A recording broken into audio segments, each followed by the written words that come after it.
예, 어제 감사원이 내놓은 감사 결과 가운데는 산업부 공무원들이 400개 넘는 원전 폐쇄 관련 문건을 감사 전날 삭제했다는 부분이 있습니다. 어떤 내용이 들어있었는지, 또 윗선의 지시는 없었는지, 그리고 이렇게 했는데도 징계 요구만 하는 건 타당한 조치였는지 여러 의문이 있습니다. 오늘은 그래서 이 문제를 더 자세히 따져보도록 하겠습니다. 자, 윤슬기 기자. 네. 자료가 사라져버렸기 때문에 감사원이 할 수 있는 건 더 이상 없는 것이고 이건 이제 수사에 맡기겠다는 거죠? 그렇습니다.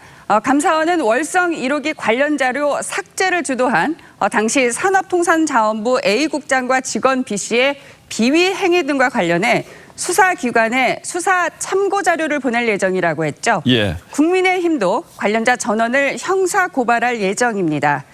A국장은 지난해 11월 컴퓨터, 이메일, 휴대전화 등에 저장된 월성 1호기 관련 문서 삭제를 지시를 했고 직원 B씨는 감사 전날인 지난해 12월 1일 일요일인데도 심야의 사무실에서 문서 444건을 삭제한 사실이 어제 감사원 발표에서 드러났죠.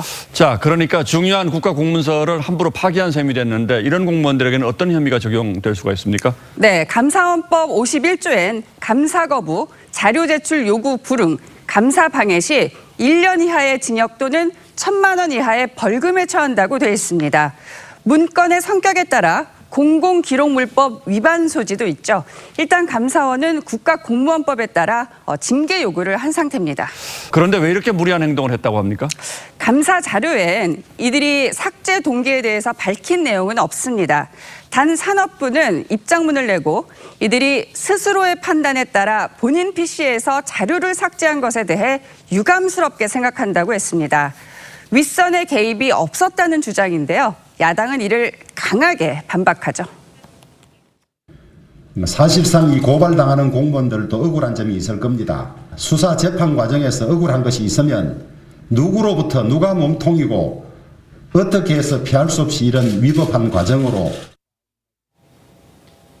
야당의 주장이 사실이라면 법적으로는 어떻게 되는지 들어보실까요? 국장선에서 될 것인지 배후 세력이 누군지 조사가 돼야 되겠죠. 직권남용이 될 수가 있죠. 공무원들이 감사받기 전날 그것도 휴일 밤에 자발적으로 나와서 문서를 파기했다. 이거 상식적으로 믿기 어려운 얘기죠. 그렇습니다. 그런데 이 문서 안에는 어떤 내용들이 들어있다고 합니까? 네, 탈원전 주요 쟁점, 에너지 전환 이해관계자 동향 등의 문건들이 삭제된 걸로 밝혀졌죠. 총 444건 중 120건은 감사원이 복구에 실패를 했지만 수사기관에서는 전부 밝혀질지 여부도 관심이죠. 예, 더 윗선의 지시는 없었는지 그리고 이 문서가 복구됐을 때 어떤 책임질 내용이 들어있는지 이것도 이제 분명히 규명돼야 할 문제들이군요. 그렇습니다. 예, 윤슬기 기자 잘 들었습니다.